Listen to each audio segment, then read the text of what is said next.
mes années d'enfance que de mes années d'adolescence. J'étais entourée par une nombreuse famille, mon frère qui est de 7 ans, mon aîné, ma grand-mère, mon grand-père que j'adorais, et ma mère, bien sûr, mon père, un lapin blanc, angora, avec des yeux rouges, un canari dans une cage rouge laquée. J'étais très heureuse dans cette maison. J'étais entourée d'amour, il y avait le soleil, tout le temps le soleil, c'est que je ne me souviens pas d'un jour de pluie, pourtant il vient du pleuvoir, mais je sais pas, c'est tout ensoleillé comme ça. Et c'est drôle parce que c'est c'est très présent dans ma tête. Le temps n'existait pas pour moi, c'était comme ça, c'était le bonheur parfait, complet. C'était formidable, je n'avais aucun souci, j'étais aimée, entourée. C'est pour ça que je pense que quand on a une enfance très heureuse, c'est difficile d'en prendre le dessus. Quand j'avais 8 ans, je rêvais que ma mère ne travaille pas. Je lui ai dit que un jour je deviendrai une artiste et que je lui achèterai une grande maison. Alors elle a rigolé, enfin l'air de dire, je crois que ma petite fille se fait des illusions. Elle va monter en marche arrière. Jamais de la vie. Oh merde, tu as I didn't do that. Oh, I thought I was in your car. Really?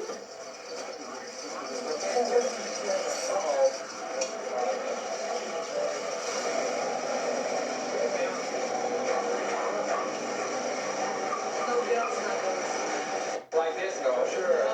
Sure. Oh, that's great. Oh, she fell? Yeah, Already? right in the driveway. Oh, my God. He's just got to get used to it, that's all. He's a good rider, It's though. dangerous, isn't it? No, depends on who's driving. I never will go on that one. Oh, Unless he knows how to drive it. Well, I think knows how to drive if you ride on it. Yeah. Okay, bye-bye. Est-ce que vous vous souvenez de la première fois que vous avez vu Johnny? Oui, c'était dans les coulisses de l'Olympia. Je chantais ce soir-là. Je passais en levée de rideau dans le spectacle de Vince Taylor. Et dans les coulisses, mon frère m'a présenté un grand garçon timide. Et c'était Johnny. Je le trouvais pas mal. En face, n'était pas un coup de foudre. Je ne sais pas. Puis après, ça s'est fait petit à petit. De la persévérance.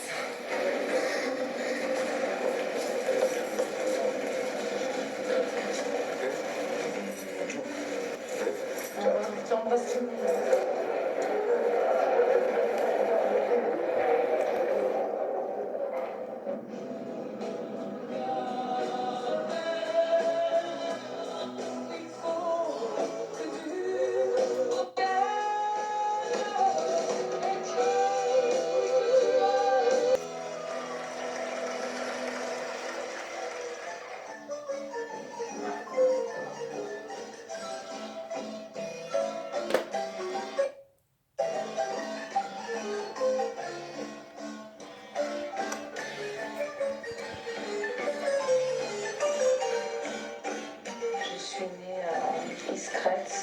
Un petit village à 60 km de Sofia, dans les montagnes. Je suis arrivée le 24 décembre 1952. J'avais 8 ans. Et c'est devenu gris tout de suite. Tout a changé, le ciel a changé. Puis les journées aussi. Moi, j'étais très heureuse de partir parce que je trouvais ça formidable. J'avais envie de connaître Paris. J'en entendais parler à la maison comme d'un pays merveilleux avec la liberté. J'étais follement heureuse, sans penser du tout qu'on devait laisser tout le monde derrière nous. On n'était que tous les 4 à partir, c'est-à-dire mon père, ma mère, moi et mon frère, avec une grande malle d'osier, comme dans les histoires. Tout le monde était sur le quai de la gare, attendant que le train parte. On avait toutes nos provisions. Et il y avait mes tantes, mon grand-père, ma grand-mère, très bien jusqu'au moment où on est monté dans le train. Moi, j'étais toujours très heureuse et tout de partir. Je n'avais pas compris qu'on partait pour toujours, de toute façon. Et puis, ce qui m'a fait comprendre ça totalement, c'était quand le train est parti, que j'ai eu mon grand-père qui avait 56 ans, donc à l'époque, qui était un homme quand même assez âgé, qui a commencé à courir derrière le train et qui courait de plus en plus vite, c'était horrible. Je n'avais plus besoin de m'expliquer que c'était fini, que je ne le reverrai plus jamais, que je n'ai jamais pu revoir.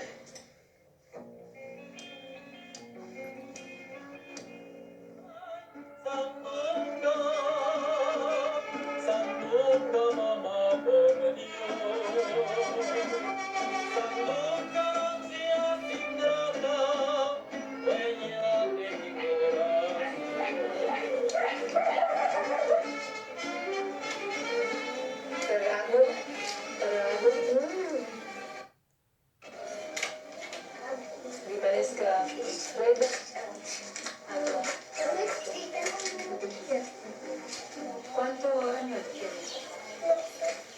¿Mucho? ¿No sabes? No. Yo pienso que tú tienes 9 años. No sé. No. Yo te compro pues esto.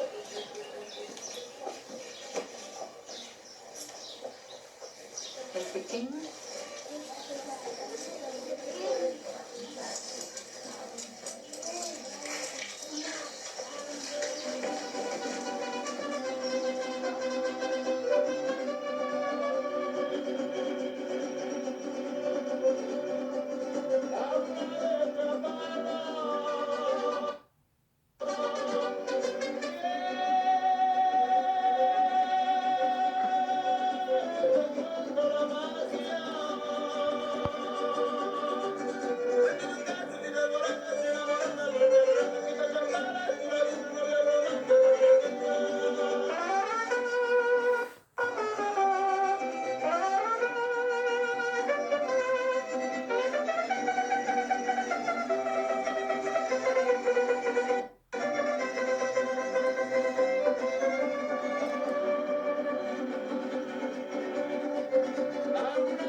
Quel effet ça fait d'être dans la rue, quand les gens vous parlent, quand les gens vous appellent?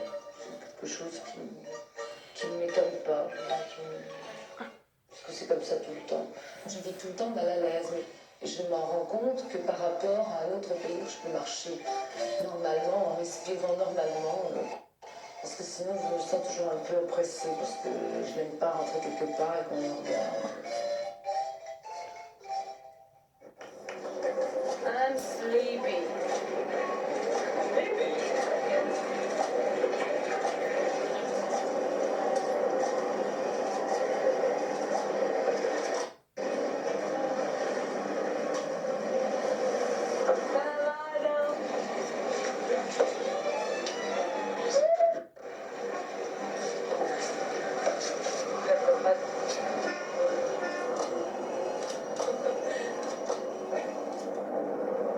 Arrivé à Paris, donc le matin à 5 heures, il faisait froid et gris, dans un pays inconnu. On est allé dans un hôtel qui se trouvait près des Halles, près de la rue Montorgueil. J'étais très impressionnée par la rue Montorgueil, je dois dire. C'était une rue où il y avait beaucoup de nourriture et en étalage partout, des fromages, des fruits. Je n'avais jamais vu cette opulence de ma vie. Je crois que j'ai été beaucoup plus frappée par cette abondance de nourriture que par les jouets. Et ça doit être de ce temps-là que reste ma gourmandise, que date ma gourmandise.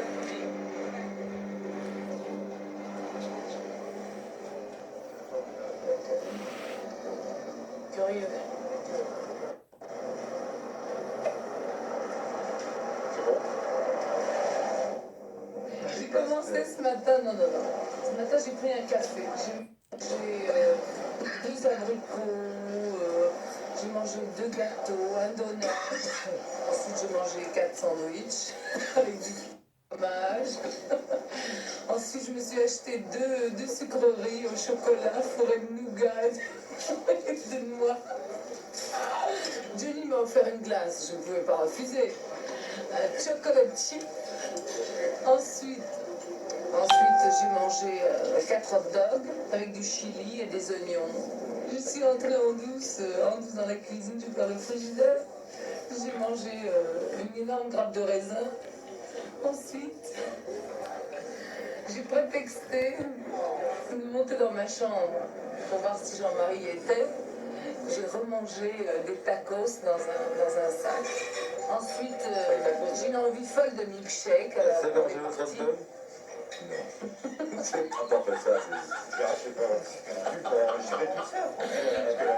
On s'est arrêté dans cette boutique mexicaine Taco Bell, on a mangé un taco. Ensuite, on a mangé une pizza. Et puis là, maintenant, cet énorme milkshake, je peux plus.